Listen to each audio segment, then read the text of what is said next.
Hello friends, welcome to our YouTube channel एजेबल की English classes. दोस्तों, अगर अभी तक आपने हमारे यूट्यूब चैनल को सब्सक्राइब नहीं किया है तो इसे सब्सक्राइब करें और नीचे दिए गए बेल आइकन को ज़रूर प्रेस करें, जिससे आने वाले नए वीडियो की नोटिफिकेशन आपको टाइम पे मिले।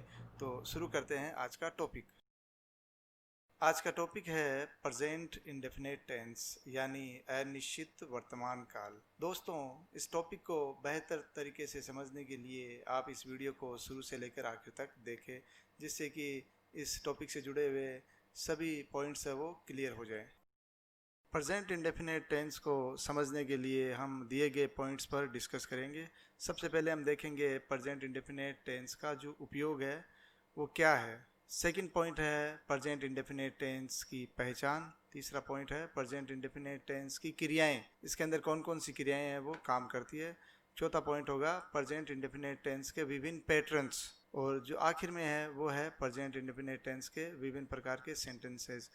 तो दिए गए जो पॉइंट्स हैं उन पर हम डिस्कस करेंगे, जिससे कि इस टॉपिक से रिलेटेड जो भी पॉइंट्स है वो सारे के सारे क्लियर हो जाए।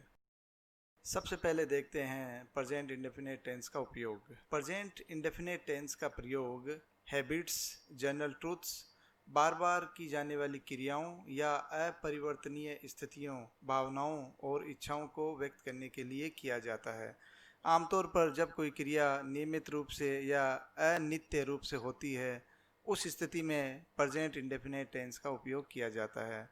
इसका उपयोग इंस्ट्रक्शंस और डायरेक्शंस देने के लिए भी किया जाता है। प्रेजेंट इंडेफिनेट टेंस की पहचान। प्रेजेंट इंडेफिनेट टेंस को सिंपल प्रेजेंट टेंस भी कहा जाता है।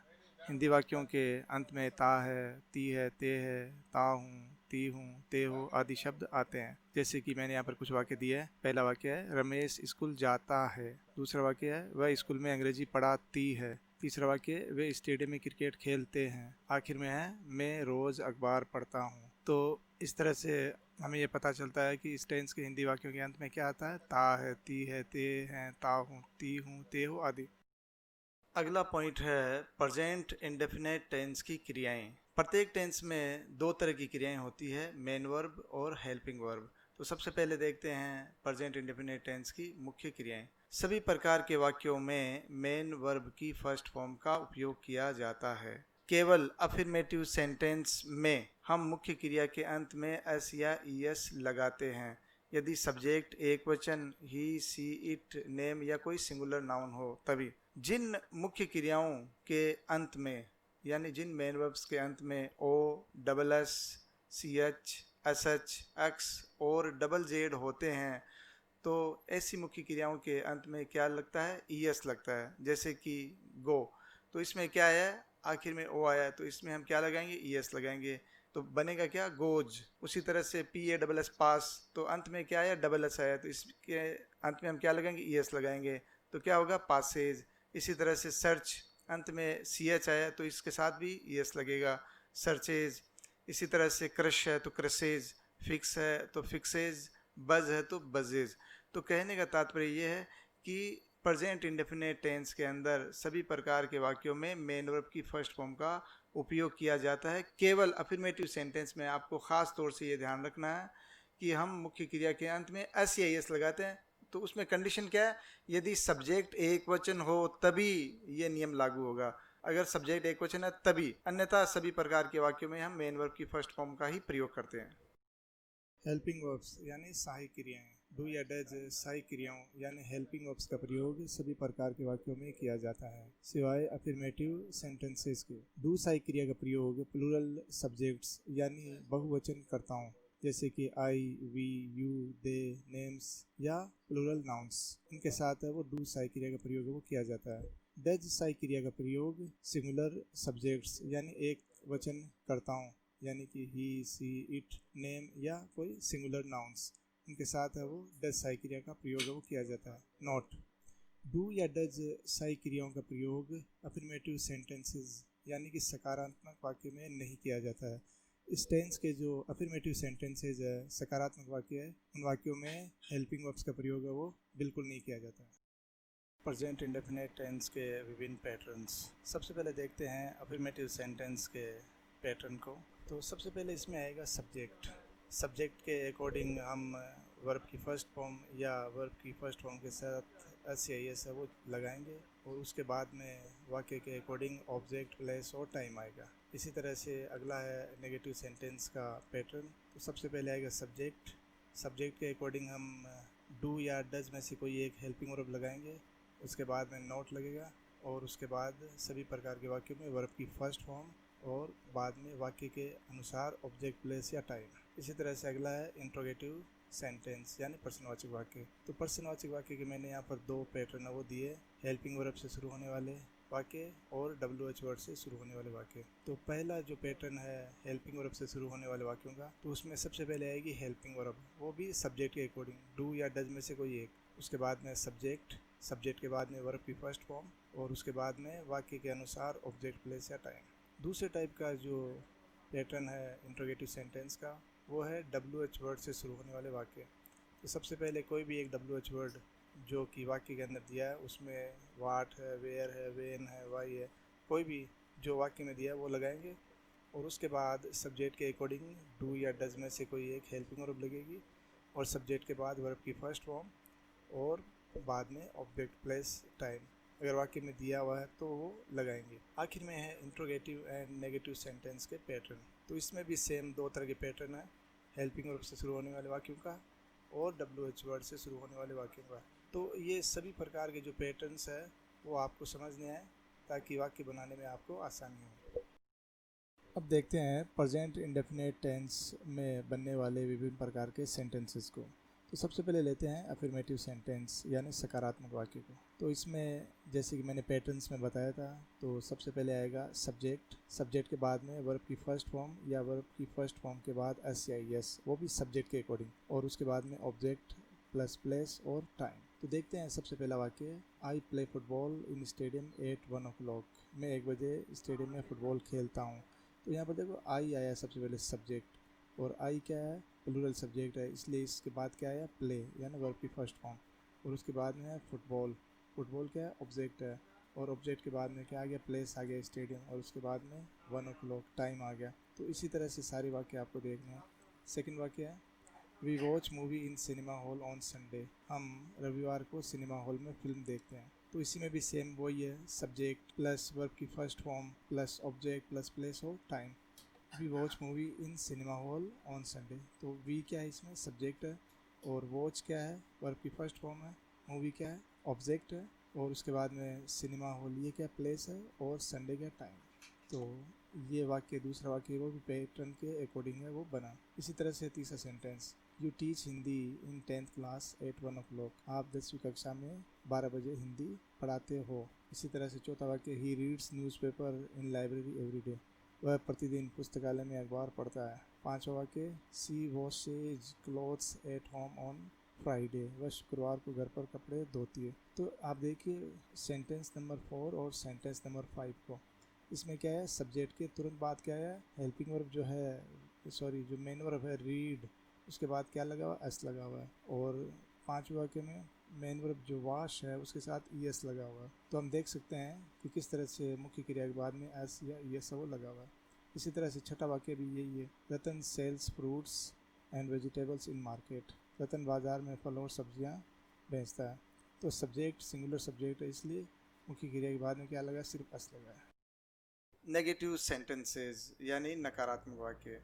प्रेजेंट इंडेफिनिट टेंस के नकारात्मक वाक्यों का पैटर्न कुछ इस तरह से है। सबसे पहले है सब्जेक्ट, और सब्जेक्ट के बाद में है सब्जेक्ट के अकॉर्डिंग डू या डज में से कोई एक हेल्पिंग वर्ब वो लगानी है, और सभी प्रकार के वाक्यों में क्या लगेगा, नॉट लगेगा। हेल्पिंग वर्ब के बाद क्या लगेगा, नॉट, और नॉट के बाद में वर्ब की फर्स्ट फॉर्म, मुख्य क्रिया की फर्स्ट फॉर्म, और मुख्य क्रिया की फर्स्ट फॉर्म के बाद वाक्य के क्रम के अनुसार ऑब्जेक्ट, प्लेस या टाइम में से जो भी है वो लगेगा। तो देखते हैं इस टेंस के वाक्यों को, नेगेटिव सेंटेंस के वाक्यों को। सबसे पहला वाक्य मैंने बनाया, I do not play football in stadium at 1 o'clock। मैं 1 बजे स्टेडियम में फुटबॉल नहीं खेलता हूँ। तो देखिए आप, सबसे पहले मैंने आई लगाया है, सब्जेक्ट क्या है, आई, और उसके बाद मैंने क्या लगाया है, डू नॉट लगाया है, क्योंकि आई बहुवचन करता है इसलिए क्या लगा, डू लगा, और उसके बाद में क्या लगा, नॉट, और उसके बाद में ये प्ले, वर्ब की फर्स्ट फॉर्म, और वाक्य के क्रम के अनुसार ऑब्जेक्ट, प्लेस, टाइम में जो भी है वो हम लगाएंगे। तो इसमें क्या है, फुटबॉल क्या है, ऑब्जेक्ट है, और स्टेडियम क्या, प्लेस है, और 1 o'clock या टाइम। तो वाक्य का जो कर्म है उसके अनुसार हम ऑब्जेक्ट, प्लेस या टाइम में से जो भी है वो लगाएंगे। तो पूरा वाक्य इस तरह से बना, I do not play football in stadium at 1 o'clock। मैं 1 बजे स्टेडियम में फुटबॉल नहीं खेलता हूँ। दूसरा वाक्य, we do not watch movie in cinema hall on Sunday. हम रविवार को सिनेमा हॉल में फिल्म नहीं देखते हैं। तो वही चीज़ है, सब्जेक्ट बहुवचन करता है इसलिए क्या आया, डू आया है। और क्या लगाया हमने, नोट लगाया, जो कि सभी नेगेटिव वाक्यों में लगेगा हेल्पिंग वर्ब के बाद में। और वर्ब की फर्स्ट फॉर्म वॉच है, ऑब्जेक्ट क्या है इसमें, मूवी है, प्लेस क्या है, सिनेमा हॉल है, और टाइम क्या है, संडे है। तो पूरा वाक्य बन गया, we do not watch movie in cinema hall on Sunday. इसी तरह से तीसरा वाक्य है, you do not teach Hindi in 10th class at 12 o'clock। आप 10वीं कक्षा में 12 बजे हिंदी नहीं पढ़ाते हैं। वही सेम चीज़ है जो मैंने पैटर्न में दी है, पैटर्न को देखते हुए मैंने सारे वाक्य वो बनाए। चौथा वाक्य देखते हैं, he does not read newspaper in library every day. वह प्रतिदिन पुस्तकालय में अखबार नहीं पढ़ता। अब यहाँ पर ही के बाद में डज नॉट आया है। क्यों आया है, क्योंकि ही सिंगुलर सब्जेक्ट है, एक वचन करता है, इसलिए डज नॉट लगाया। और सभी वाक्यों में मेन वर्ब की फर्स्ट फॉर्म में आएगी। तो रीड है, वर्ब की फर्स्ट फॉर्म है, बाकी ऑब्जेक्ट, प्लेस, टाइम। पांचवा वाक्य, she does not wash clothes at home on Friday. वह शुक्रवार को घर पर कपड़े नहीं धोती है। तो सी क्या है, सिंगुलर सब्जेक्ट है, इसलिए क्या लगाया हमने, डज नॉट लगाया। ठीक है। छठा वाक्य, Ratan does not sell fruits and vegetables in market. Ratan बाजार में फल और सब्जियां नहीं बेचता है। रतन क्या है, सिंगुलर सब्जेक्ट, इसलिए डज नॉट आ गया और वर्ब की फर्स्ट फॉर्म आ गई। तो इस पैटर्न को देख करके आपको ये सारे वाक्य वो समझने हैं और इन पर अभ्यास करना है। इंटरोगेटिव सेंटेंसेस, प्रश्नवाचक वाक्य। प्रश्नवाचक वाक्यों का जो पैटर्न है वो कुछ इस तरह से है। सबसे पहले डू या डज में से कोई हेल्पिंग वर्ब, उसके बाद में सब्जेक्ट के बाद में वर्ब की फर्स्ट फॉर्म, और उसके बाद ऑब्जेक्ट, प्लेस और टाइम। तो देखते हैं सभी वाक्यों को। सभी वाक्यों के अंदर मैंने सबसे पहले हेल्पिंग वर्ब लगाई है, डू या डज जो भी है वाक्य के अकॉर्डिंग, सब्जेक्ट के अकॉर्डिंग। और उसके बाद में क्या लगाया है, सब्जेक्ट लगाया है। अगर सब्जेक्ट बहुवचन है, प्लूरल है, तो क्या लगेगा, सब्जेक्ट से पहले डू लगेगा। अगर सब्जेक्ट सिंगुलर है, एक वचन है, तो उससे पहले क्या लगेगा, डज लगेगा। तो मैंने सारे वाक्यों में इसी तरह से किया है। सबसे पहले डू या डज में से कोई एक हेल्पिंग वर्ब, उसके बाद में सब्जेक्ट के बाद सभी वाक्यों में मुख्य क्रिया की फर्स्ट फॉर्म, और उसके बाद में अगर वाक्य के अंदर ऑब्जेक्ट, प्लेस और टाइम दिया हुआ है तो उसका जो कर्म है वो हम दिए गए पैटर्न के आधार पर रखेंगे। तो देखते हैं सबसे पहला वाक्य है, do I play football in stadium at 1 o'clock। क्या मैं 1 बजे स्टेडियम में फुटबॉल खेलता हूँ।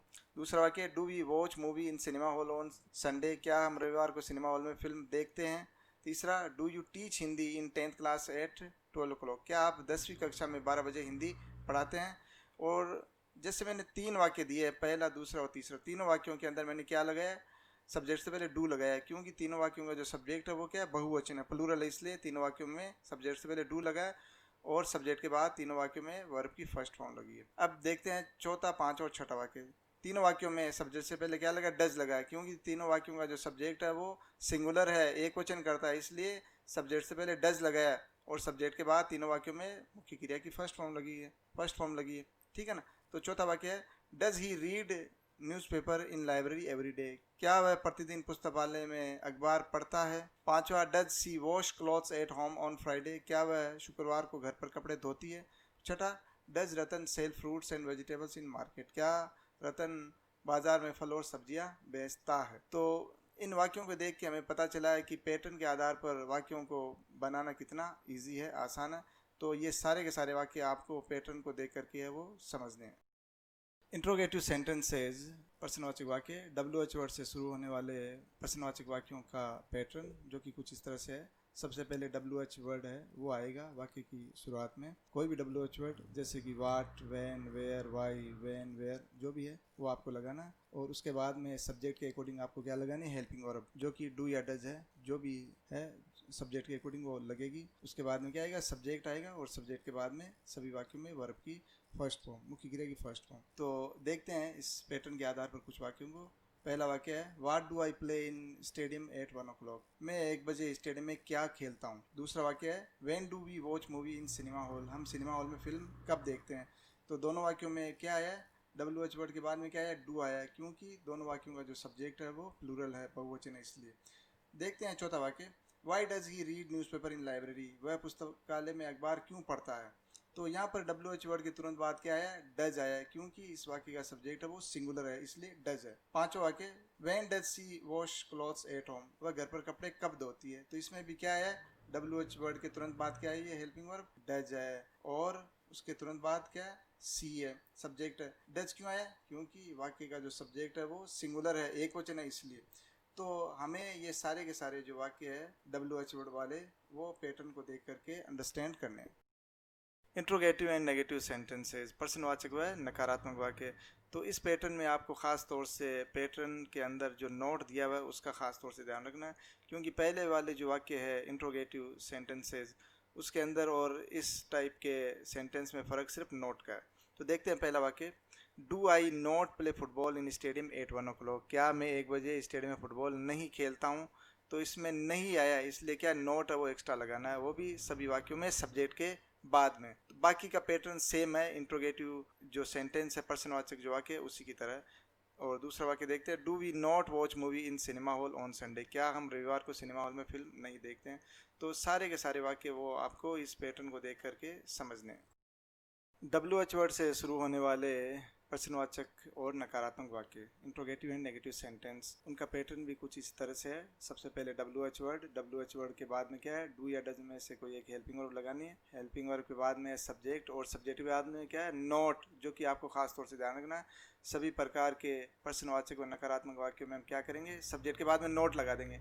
बाकी सेम है, बाकी जो सिर्फ प्रश्नवाचक वाक्य होते हैं उन्हीं की तरह सिर्फ आपको नोट का खास तौर से ध्यान रखना।